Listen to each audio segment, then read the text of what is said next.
Hello, welcome to Dinner and Drama, the podcast where we dish out a hot, heaping serving of drama paired with the recipe for the perfect meal. I'm Drew. And I'm Kristin. Let's dig in. Today we are cooking up the Murdoch family and their messy, messy lives. This is a story of twists and turns, and just when you think you've got it all figured out, it takes another turn. So who exactly are the Murdochs? That answer gets murkier and murkier by the day. And the perfect recipe to go along with this messy, messy story, of course, is Trashy Nachos, where we throw on anything and everything that you could possibly find in the refrigerator and pile it on. And when we take you through this story, you will absolutely figure out why Trashy Nachos makes the most sense. Because out of all the stories that I think we're investigating right now for this podcast, the Murdochs is the one that takes the most twists and turns. And then as soon as you think that it's done, it turns and twists again. And this is a case that's like ongoing, right? Like we are going to be covering what we know back from the history of the family through some of the mysterious deaths that have occurred. And of course, the most recent ones that threw the family name into the spotlight. But we might need to take a part 2 or part 3, depending on how messy these nachos get. Maybe we'll do a side of refried beans later on in the month. I don't know. Do you have any mysterious deaths in your family, just out of curiosity? Yes, but not ones we can talk about. They're still being investigated. Okay, I don't have a single one. The death of my youth. I don't know. Do I have any? No, you know what? I don't have any mysterious deaths, but we do have an uncle. My mom and my dad obviously come from large families. Mostly my mom. My mom has, it's like 11 or 12 brothers and sisters, and one of them is like MIA and has been MIA for the longest time. Like we legit don't know if he's dead or alive. He would come in and come out, but no one's heard from him in probably 6 or 7 years. Actually, it's probably longer than that.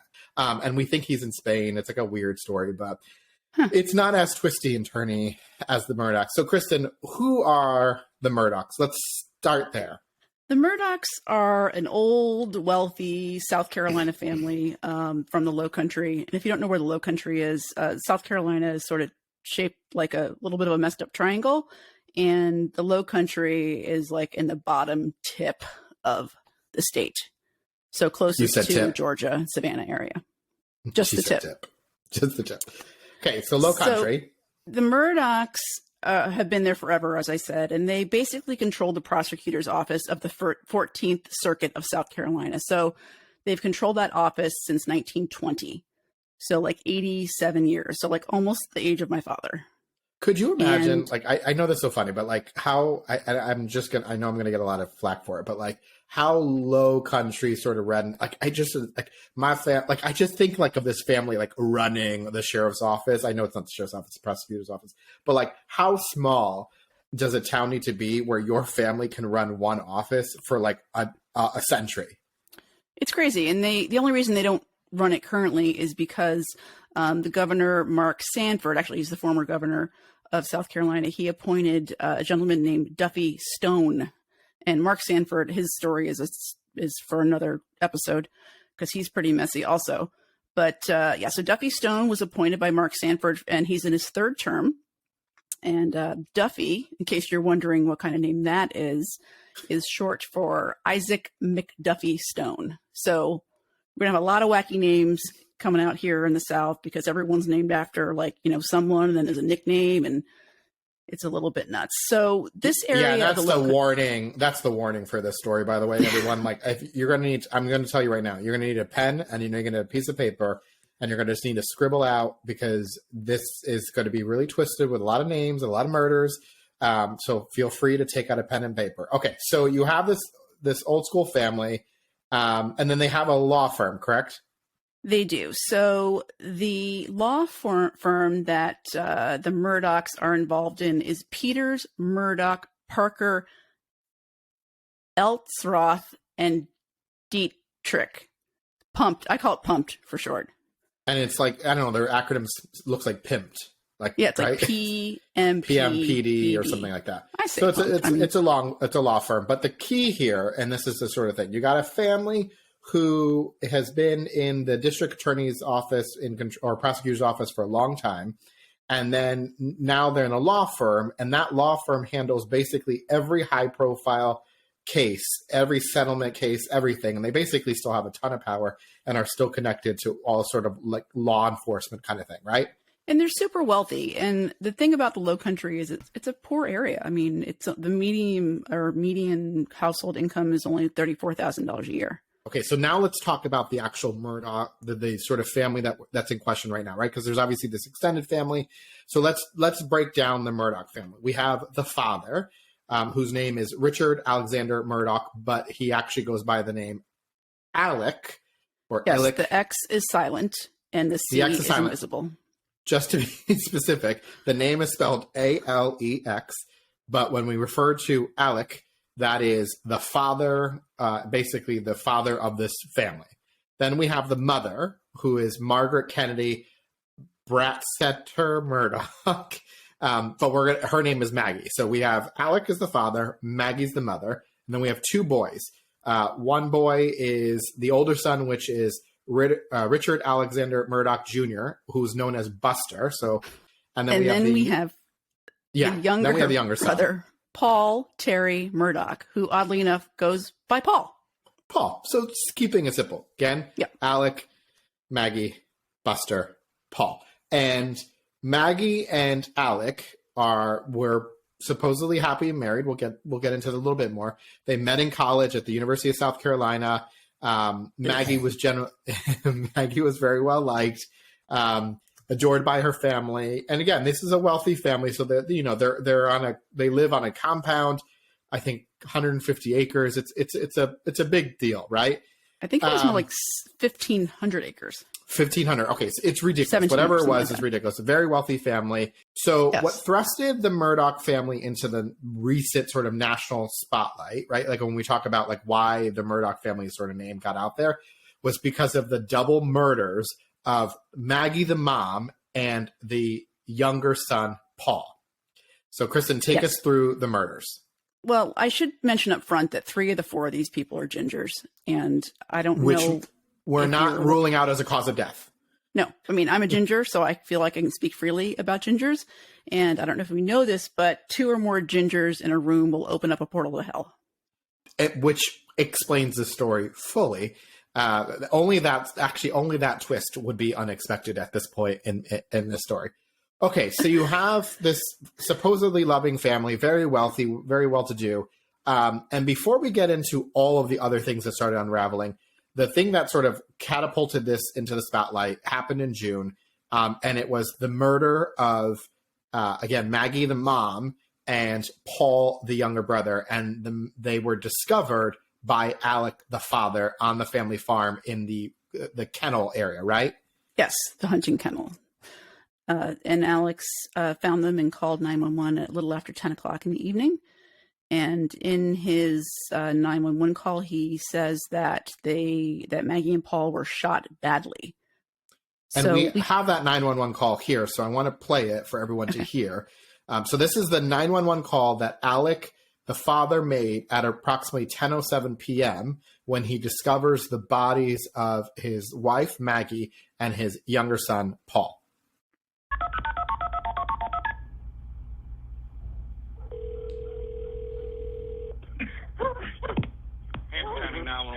Emergency. This is Alec Murdoch at 4147 Moselle Road. I need the police to answer immediately. My wife and child are shot badly. Okay, you said 4147 Moselle Road in Allison? Sir? You said 4147 Moselle Road in Allison? Yes, sir. 4147 Moselle Road. Stay on the line with me, okay? Yes, sir. Stay on the line with me, okay?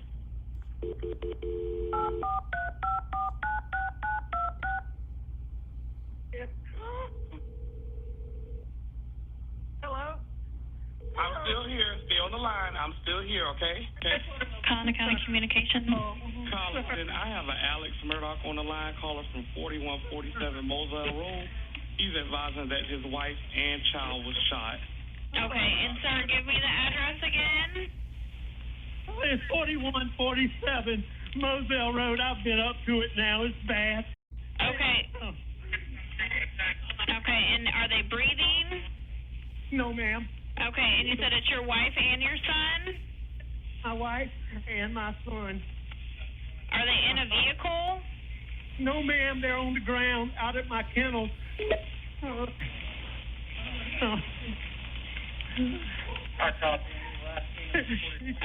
and did you see anyone? Okay, is he breathing at all? No, nobody. Is she? Okay, do you see anything? Do you see anyone in the area? No, ma'am. No, ma'am. What color is your house on the outside? What color is your house on the outside? It's white. You can't see it from the road. Okay, is it a house or a mobile home? It's a house. Okay, and what is your name? My name is Alex Murdoch. Okay, and did you hear anything, or did you come home and find them? No, ma'am, I've been gone. I just came back. So obviously he's distraught. Obviously he's repeating some similar information. He's telling the 911 dispatcher where they are. But to Kristin, to your point, he's also commenting on, they're not breathing. They look like they're shot up pretty badly. Like he's making commentary around. I feel like he shouldn't situation. be judging the skill level of whoever shot these people. I mean, he doesn't know the circumstances, and we don't know. It could be amateurs. We don't know. Beginners. Could be amateurs. So here's some of the breakdown details that we've heard from the coroner's report and some of the police reports.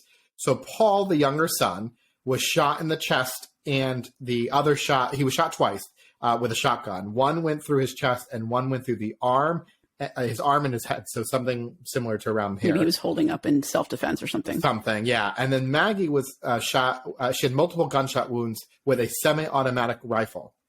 What's interesting here is they specified, obviously, that it's very unusual for a crime to be committed with two different guns. So there's a lot of reason to suspect that this was done by more than one person. So that's sort of the running theory. And I want to remind everyone that this part of the crime, which happened in June, that threw the family into the national spotlight, it's different than some of the other murders we're going to be talking about because it's still being investigated, while as the other ones are actually getting their investigations reopened. So it's ongoing right now. It's ongoing. Yeah, exactly. They, Maggie and Paul died, they estimate between 9 and 9:30. And it's so sad. Maggie, if you see a picture of her, she looks like she should be holding like a tray of hot chocolate chip cookies in every single picture. So yeah, very well sad. loved. Yeah, very well loved. And again, they presumed to be have pronounced, or they assumed to die at around 9 to 9:30. But Alec didn't find them until about 10:07. And since the local police station had so many connections to the family, another police division actually took over the investigation. One by the acronym of SLED, which is the South Carolina Law Enforcement Division. And of course, Alec had an alibi for that night. Kristin, what was the alibi? He was visiting his elderly father in the hospital, sitting by his bedside, the bedside of his dying father. Now, it's gone back and forth. Currently, he is not a suspect in the investigation of his wife, although that wasn't always the case, correct? He was a person of interest initially, for sure. You always, in a murder, look to the people closest.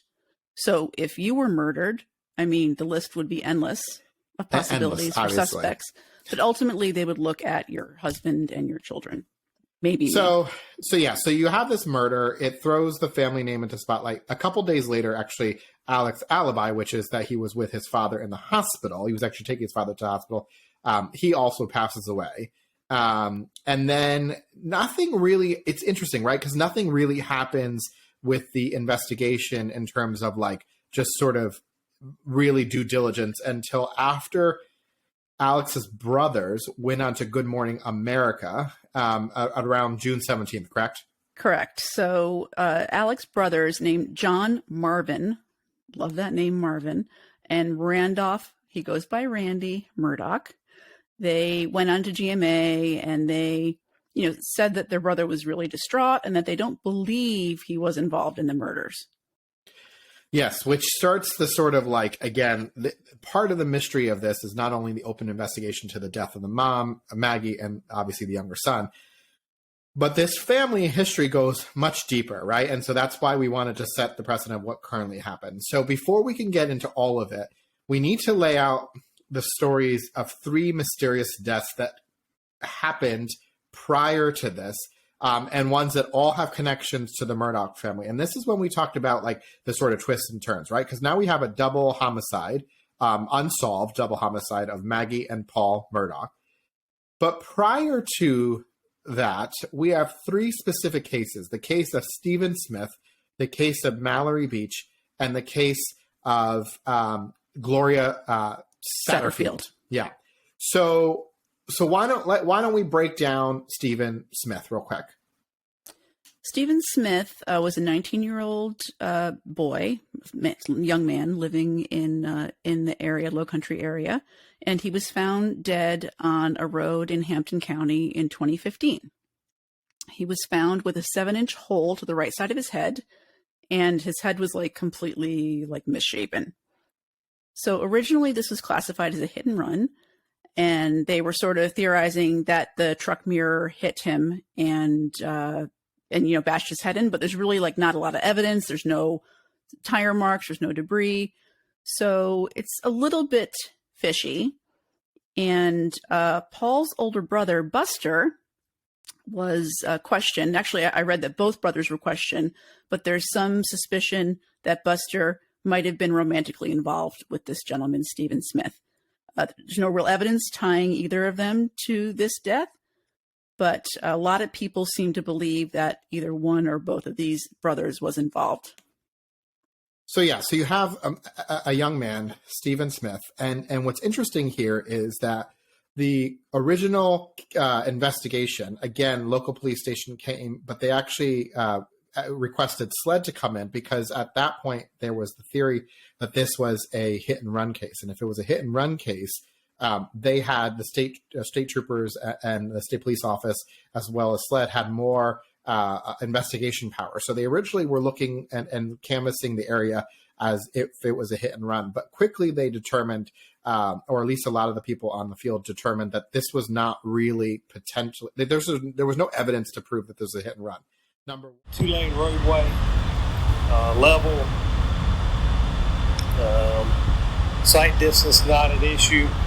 However, this collision occurred approximately at night, approximately 1 o'clock in the morning to 4 o'clock. So visibility will be used with headlights only. There's no other ambient lighting in the area. As far as evidence here, there's only evidence of where the body was found. There's no car parts, no any type of parts to a car or truck or any other vehicle. Photographs and video were taken of the scene by Sergeant Booker. Also visited the mortuary, took pictures of the body at the mortuary. There is no body trauma other than to the head area. There is some scrapes and scratches on his left and right arm, on his knuckles, some across his face. Does not appear to be, in my opinion, struck by a vehicle. Which I thought was most fascinating is actually, if you look at the police report and you look at all of the evidence, one of the most sort of compelling, and this is going to sound really silly, but his shoes, which were loosely tied, were found still on his feet. And what I sort of read was that in most incidences, in almost all incidences where a pedestrian is hit, the force of the impact basically propels you while the friction holds the shoes back. So almost always the shoes, at least one of them, are off. So again, shoes were found on the body. 2, outside of some injuries to a specific right side of his head, there were no other injuries on his body other than a few scrapes and scratches, which is not conducive of a car hitting them, which is why they went with a truck mirror, which would only cause the massive damage to the head, but not necessarily to the rest of the body. But again, no broken mirror pieces, nothing. I mean, you would think that if a truck mirror hit a pedestrian, that you would have some sort of shattered glass on the floor, something. Yeah, So, and the body would be more damaged. I would think there'd be a lot more, scrapes, potentially broken Something. bones, things like that. So the coroner in the case, which is interesting, would not mark the case as a hit and run.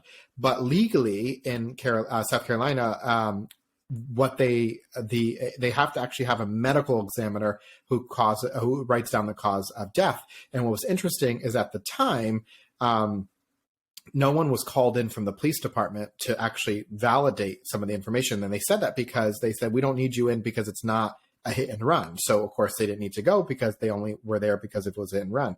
Turns out later that actual death, the actual death certificate is listed as a essentially blunt force trauma, most likely caused by a motor vehicle, which was really interesting because, again, there is currently no evidence that this man, Stephen Smith, was actually hit by a vehicle.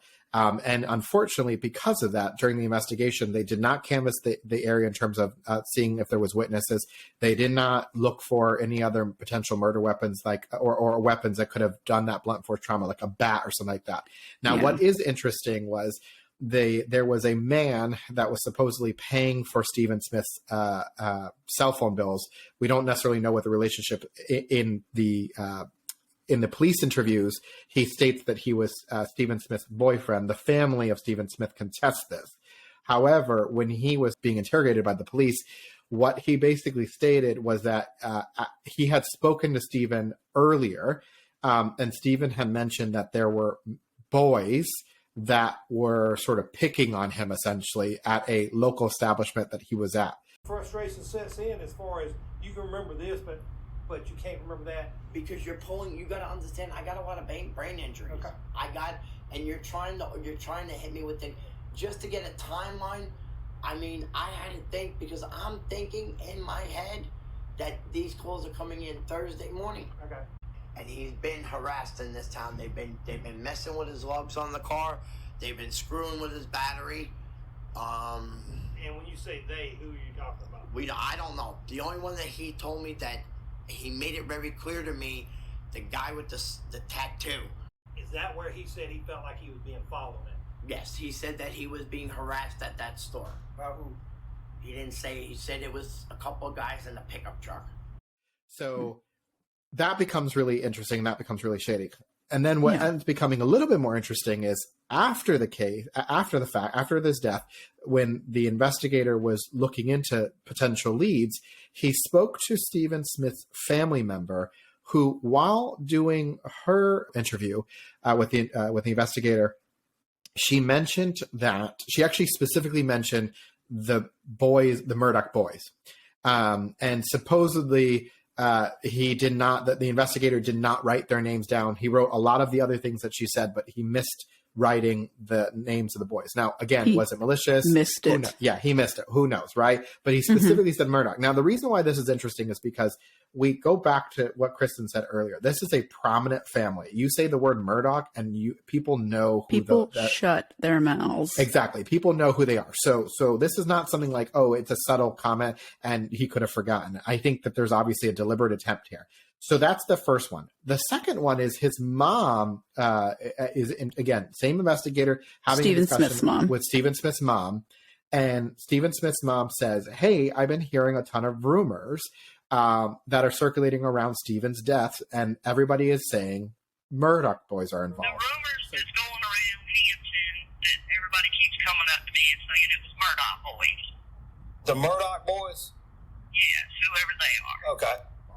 So you have two distinct, people who are basically saying, hey, then there's this assumption that maybe the older brother, Buster, had a romantic relationship with Stephen. And again, we are talking about the Low Country, so we are talking about a gay male. So the idea that he might have been picked on, the idea that something might have triggered that is super believable. But again, we have one case right now. This is one case that is still technically unsolved. The coroner's report and the death certificate say death by blunt force trauma, most likely via a vehicle hit and run, but none of the evidence supports that whatsoever. And now that case is being opened again, and we'll get into that in a bit. So then the second incident is the Mallory Beach incident. Kristin, take us through this one, because this one is the one that really sort of changed the family dynamic. For sure. So Mallory Beach was a 19-year-old friend of Paul's. And on February 25th of 2019, so just not too long ago, Paul and 6 of his friends, Mallory Beach included, were in a boating accident where they hit a concrete piece of a bridge near Paris Island. And Paul, known Ginger, I might add, was 19. He was driving the boat. As I said, there were 6 people aboard, and Mallory was thrown from the boat, and they couldn't find her. They found her about a week later, and she was deceased of blunt force trauma, same as Stephen Smith. And there's a couple of interesting things in this situation because Duffy Stone, who is the head prosecutor, he recused himself from this case immediately, citing ties to the Murdoch family. And the boat that was in the crash was owned by Alec. And the impact of this crash was unbelievable. The boat basically split in half on impact. And when they hit the concrete piling of a pier, right, or something, or a bridge, of a bridge, yeah. And there was a bunch of coolers on board the boat, and I read that previously in the evening they had been at an oyster roast, although the parents at the house of this oyster roast said that they were not consuming alcohol at this oyster roast, which I don't know if I really believe that or not. But 4 of the passengers were taken to the hospital, and the nurse at the hospital reported that Paul was wearing only boxer shorts. Again, this was in February, so it was a cold night, 40 degrees. He's only in boxer shorts. He was being super belligerent and highly intoxicated, and he was, the nurse said, the most intoxicated of the group, completely uncooperative, and his blood alcohol level 2.5 hours later was 0.286, which is over 3 times the legal limit in South Carolina. I also read that the blood alcohol test was not given immediately because Daddy Alec had come in and put the kibosh on it with the police. Yeah, trying to basically make more time pass to see if the blood alcohol. We actually have the 911 recording. So this is the 911 call that is reporting the actual boat accident. Okay. What bridge? Paul, what bridge is this? Oh, what bridge? 911, where's your emergency? Hello? Police, fire, ambulance? Hello? We're in a boat crash on Arthur Street. There's 6 of us and 1 is missing. I mean, it's clearly evident that there's a lot going on, and it's clearly evident that, he sounds intoxicated to me. Clearly these are not old, these are younger kids. They're clearly drinking. They admit to being at an event earlier that evening. Yeah, not even of the legal drinking age either. Exactly. I mean, this is later at night, right? I mean, it's 2:30 in the morning. It was 2:30 in the morning, yeah. So they hit this piling with such force that basically Mallory is thrown off of the boat and only discovered a week later. A week later, yeah. Okay, so what happens to Paul? Paul was indicted in April of 2019 for BUI, which is boating under the influence, and causing great bodily harm and causing death. He pleads not guilty, shocking. And there was also, in conjunction with that, a civil suit filed against Grandpa Randolph. I'm not sure exactly why. Maybe he was part owner of the boat or something like that. Alec. And then Buster also, who Paul/Timmy had used Buster's ID to buy booze that night. So Paul was, at the time of his death, was out on a $50,000 bond, but he was supposed to be going to a hearing on June the 10th, and he died on June the 7th. So he dies on. He was obviously Paul's murdered with his mom on June 7th. The hearing for this particular case is scheduled for the 10th, so just 3 days later. And as a result of his murder, the charges are essentially dropped in August of this year. So just 2 months ago, essentially. Which is just sort of terrible for Mallory Beach's family. I mean, here they are, trying to get justice off of this kid, and because of his family connections, obviously there's been a lot of push around that. I mean, the Murdoch family obviously was very, very concerned that their name was in the news media because of this because of what happened. And then the civil suit is still ongoing. So there is civil suit hope is to obviously, at but the least get- criminal one, you can't Right. prosecute a dead person.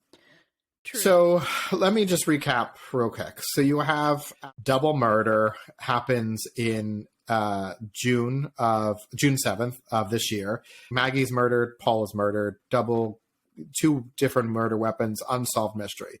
Then you have the Stephen Smith case, which happened all the way back in 2015. And you might be asking yourself, like, why is that coming up now? Well, of course, in the scope of the interviews, the Murdoch name came up, and of course now, with the most recent events, as investigators start looking into all of the mystery here, they say, hey, we have to go back to this case in 2015 because there's a chance that the Murdochs are involved here, and these are all connected. So then we have the Mallory Beach incident, which happens in 2019, February of 2019, where we have another blunt force trauma death of an individual. She dies after a boat accident that was driven by Paul. Paul, yes. Now, But we're not done yet. we're not done. We're, again, left, right. We have another mysterious death. So this is the death of Gloria Satterfield, who died in February 26th of 2018. Now, Gloria dies of an accidental fall. Quote unquote. She is, quote unquote, she tripped on the stairs at the Murdoch home, and supposedly she tripped over the Murdoch dog. And this tripping caused her to fall, and that caused a traumatic brain injury where she ends up going to the hospital and then dies less than 2 weeks later. So, I mean, people always blame the dog for everything. yeah. So this is what's really interesting. So how is she connected to the Murdoch? Why is she in the Murdoch home? Well, Gloria was the housekeeper. Housekeeper is probably the best word for it. She was the housekeeper for 25 years. And I say the best word for it because supposedly she helped raise both Buster and Paul. Obviously, For sure. In the South, when you have a housekeeper, they are like nanny, cleaning, cooking. Yeah, and I mean, this is probably a very large house. So Gloria trips and falls over the Murdoch dog, has a traumatic brain injury, dies a few weeks later. Now, this is a woman who worked for them for 25 years. And what's interesting is apparently only Maggie, the mom, actually visited Gloria in the hospital before she died. Now, here's a few things you need to understand. An autopsy was never performed on Gloria. Court documents, and none of the documents actually specify where she fell, although that's what we've heard is that she's fallen off of a staircase. What's interesting about this is we later find out that even though it's technically an accidental fall, instead of listing the cause as accidental death, the coroner report listed as natural causes. Of course, falling down the stairs is not considered a natural causes. So there's some weirdness there. And again, an autopsy is never really old. She was 57, I believe. No. Yeah. I mean, significantly older than you, but significantly older, obviously. Right. So housekeeper. Okay, so then what happens? So at the funeral, again, she trips, she falls, she goes to the hospital. They don't visit her in the hospital. Only Maggie visits her in the hospital. She dies. At the funeral, Alec, again, father, told... And Ginger. He tells her, Gloria's two children, so she has two boys, tells her two boys that he is going to take care of them. And basically what he does is at this funeral, he goes up to them and he says, I'm going to bring you to a lawyer who is going to bring a wrongful death claim against me, Alec. And then I'm going to turn that claim over to my insurance, who's going to pay you out so that you guys can get a lot of money. Yeah, he's like suing himself. He's suing himself. And he actually specifically tells the boys, but you can't tell anyone that I'm organizing this because it can get me in serious trouble. So basically, it's not shady at all. Not shady at all, right? At their funeral, right? Like they're literally burying their mother. So who does he bring him to? He brings him to an attorney by the name of Corey Fleming, who not only is a personal friend of Alec, but is the godfather to Paul, his son. Known Ginger. Who then says, Corey's going to represent you in this wrongful death claim against me, Alec. Okay, fine. So the settlement happens, and what's crazy here is things start getting a little bit interesting. So the settlement was for the sum of $4.3 million. It was actually slightly over that. $4.3 million, of which only $2.7 million was actually said to be earmarked to go to the boys. Now, what becomes really interesting is if you start looking at the settlement agreement, $105,000 is earmarked for prosecutors' fees. But what's interesting is there was never a case because this was settled and it happened in only the course of a few months. So where did this $105,000 worth of prosecution charges occur?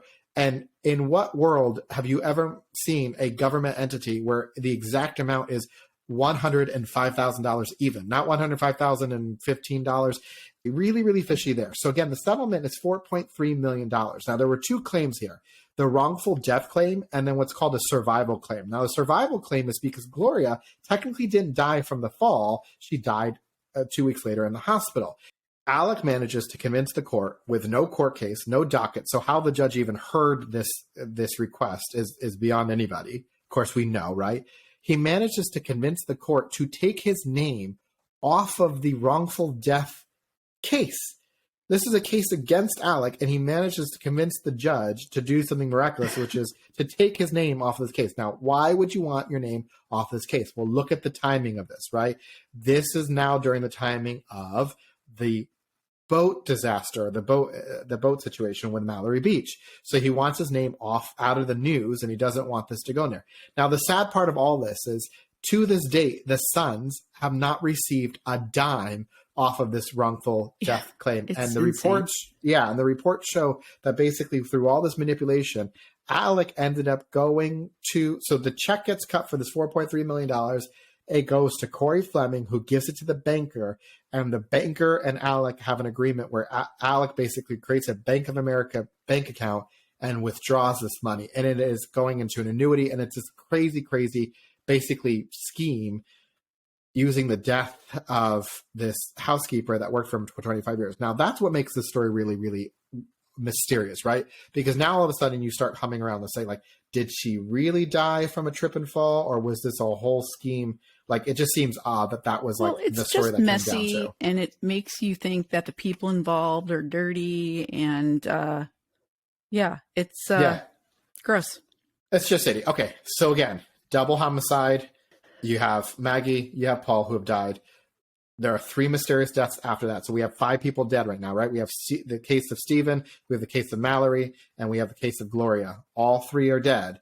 Let's get back to the murder case. Let's get back to the double homicide with Maggie and Paul. Where are we now?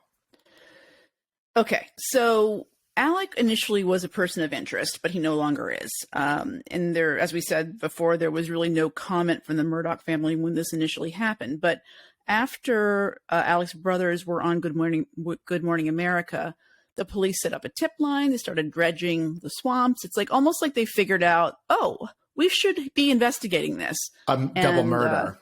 Yeah. And then there was a $100,000 reward that was set up. And finally, our old friend Duffy Smith recuses himself without any explanation. Just randomly. Now, the police are not investigating. This is still SLED that's investigating, right? Right. Sorry. So, yes, police. I mean, SLED as well. Yeah. All the agencies. But, I mean, the Murdochs just shows how powerful they are. And, I mean, as we said, like, their long history in the prosecutor's office, like, honestly, there could be thousands of suspects. Every single case they settled, like, it could be anybody, right?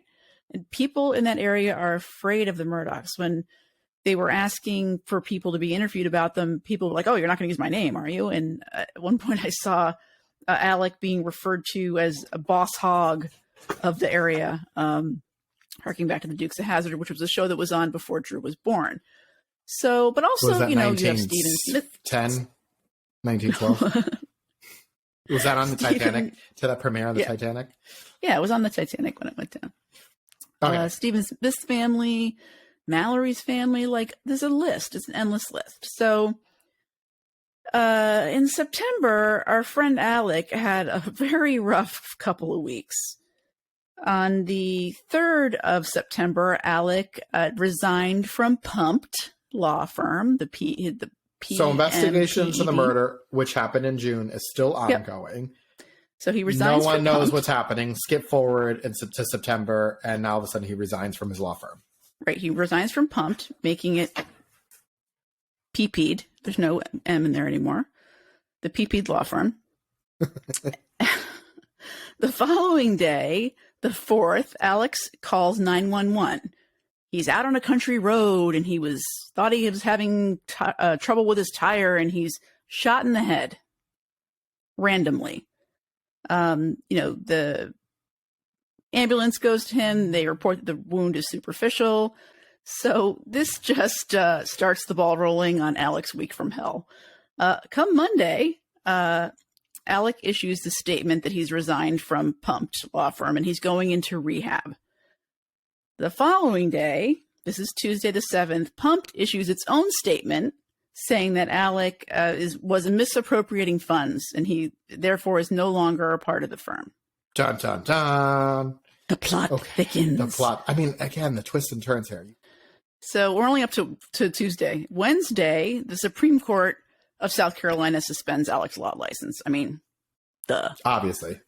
So the next day, Thursday, right after Hump Day, Alec admits that he has an opioid addiction, and he's had this addiction for 25 years, and the murder of his wife and son have just sort of aggravated that addiction. So Friday, the 10th of September, the Murdoch family announces that the wound to Alex's head was more than superficial. As I said, it happened when he was changing a tire, and some random dude just stopped to see if he needed any help and then shot him in the head.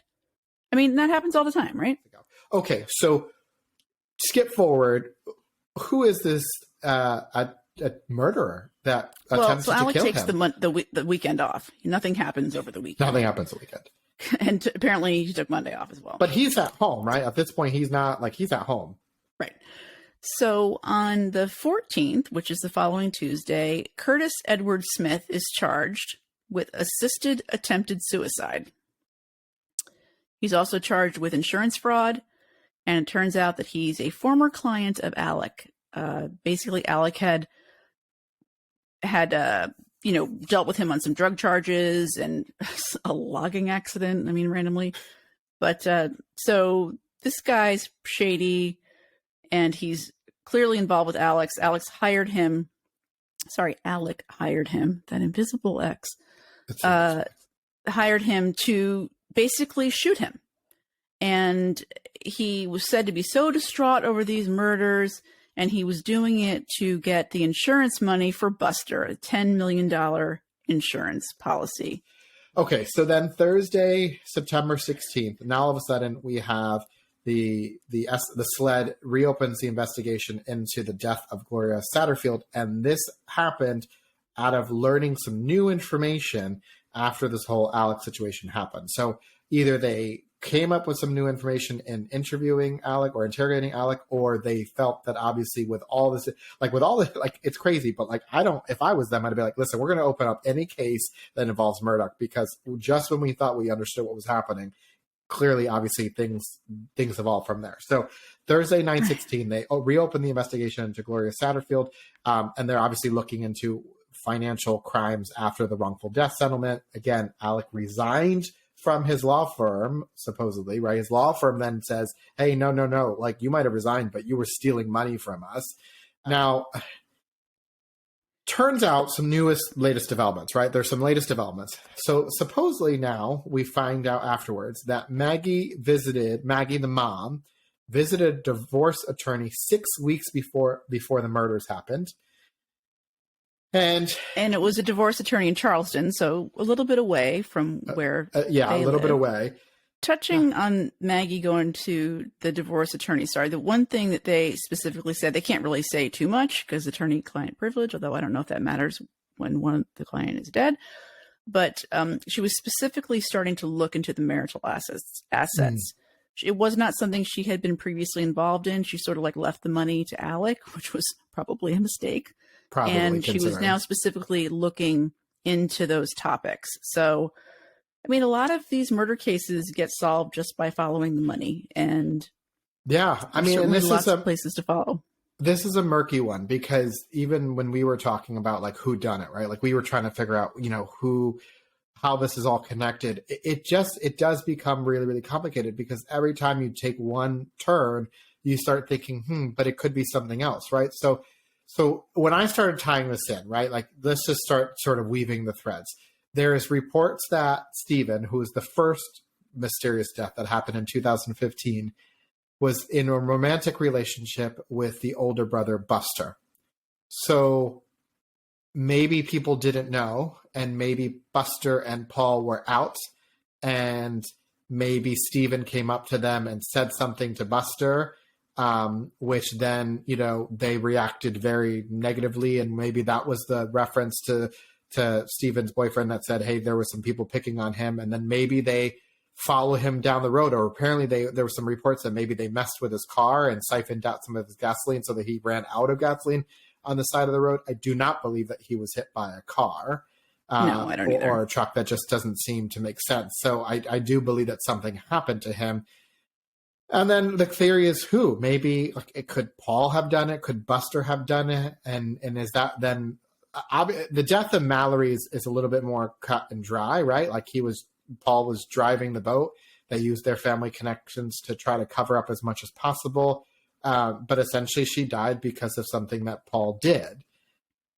Now You get to Gloria, the housekeeper, and she mysteriously trips and falls. And sort of my mind goes into, if Alec is starting to steal money from the law firm, it leads me to believe that maybe he's in some financial troubles, maybe he's in drug money, drug debt, something along those lines. And does he kill?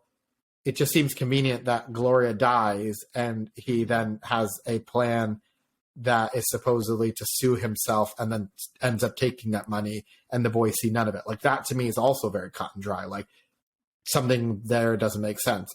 And then you skip forward to the death of Maggie and Paul, and to your point, Kristin, this is a very powerful family. Could it have been Mallory's family? I don't think so. They just don't, like all the reports I see, like I get that they'd be vengeful after the death, but that just seems a little odd. Maybe it's more likely someone that, yes, of course, Mallory's family was wronged, but typically, find upstanding citizens don't hire hitmen. There's usually something nefarious going on, and certainly Alec had a lot of nefarious things going on. He could have been the drug dealers. Yeah, he could have owed money to a drug dealer who then they went there looking for him, and then they found the family by accident. Sure. Maybe Paul. I mean, we talked about this. Maybe Paul, because Paul's hand was like this. Maybe Paul was trying to fight back in self-defense, and that's what ended up happening. I don't know. It just seems a little odd. Like the first death, Stephen and Gloria in particular. Mallory, I think, was an accident, but I think it was, obviously very clear who did it.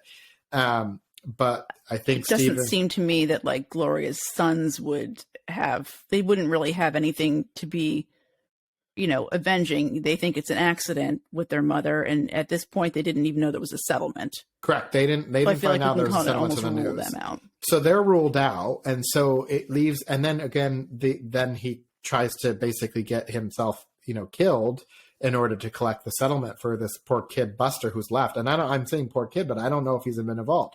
I mean, this is a truly twisty, curvy. This is a weird. I don't know.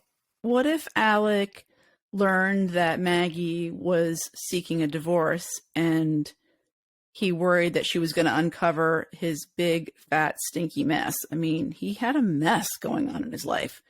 And do we know that maybe she had a life insurance policy that he would have collected on if he shot her? Now, granted, he has an alibi, but what he's proven is he knows how to hire people to at least shoot at you. They got yellow pages down there. They got yellow pages. I mean, I'm not saying that they're going to kill you. Or assassin under A.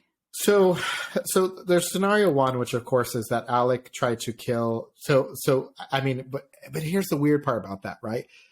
I want to think that they're all connected in a very seamless way, which maybe is just wishful thinking. I do think that Alec, so scenario one is that I think Alec can be connected very easily to Gloria.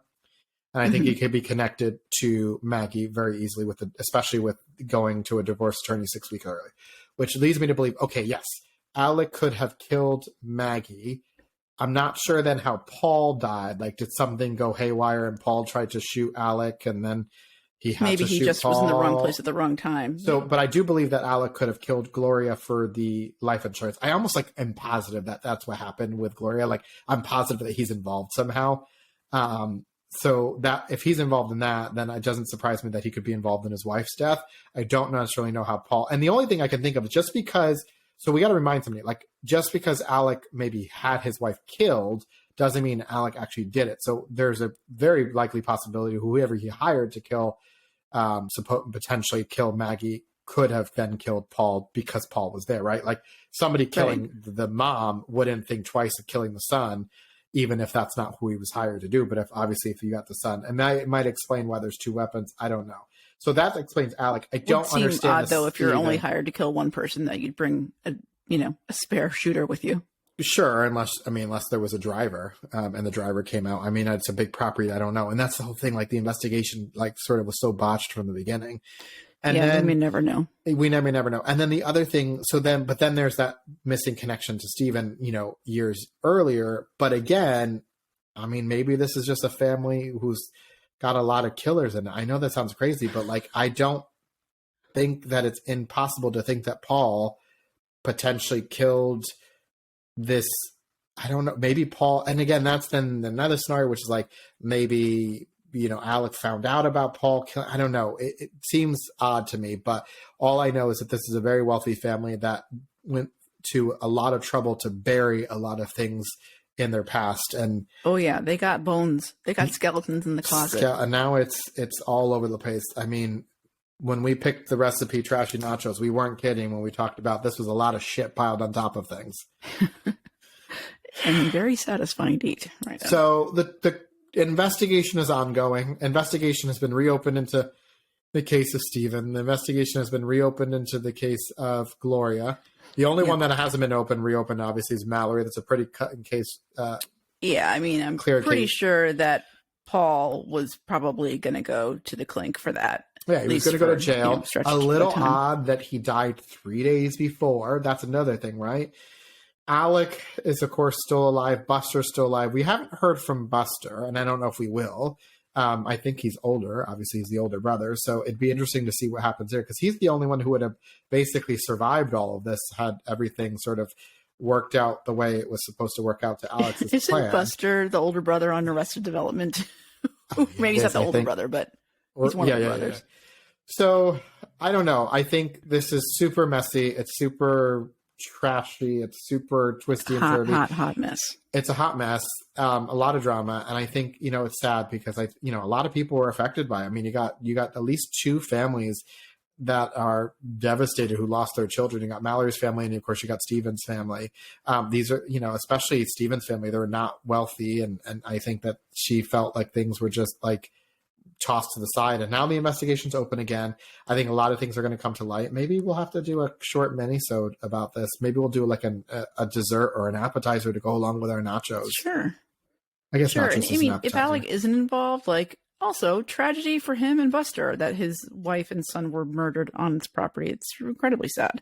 It is incredibly sad. I mean, I'm going to find it really hard to believe. Call me a pessimist. I'm going to find it really hard to believe that Alec's not involved somehow. And frankly, I don't really give a shit if Alec's not involved in the murder, because he stole the money from Gloria's kids, and that's pretty much certain. So, and it just seems like a scumbag. I don't know. But this has been super, super messy. But yeah, we'll have to keep you posted as the investigation continues, and if there's any late break. I mean, every day there's something coming out. We'll check the news tomorrow and report back. We're going to have to check the news. Maybe we'll get it before we edit this. I don't know. Who knows? But it's been a pleasure having you with us tonight with Dinner and Drama, the podcast, again, where we dish out drama. And I hope you loved the drama that we dished out tonight. And I hope you love the trashy nachos. The recipe will be linked below. And again, if you liked what you heard today, be sure to subscribe below. If you're watching us on YouTube, hit that subscribe button. And if you're watching us on podcast, be sure to subscribe so that you get alerted on all of our new episodes. Thank you for joining us. This is Drew. And I'm Kristin. Bye. Bye.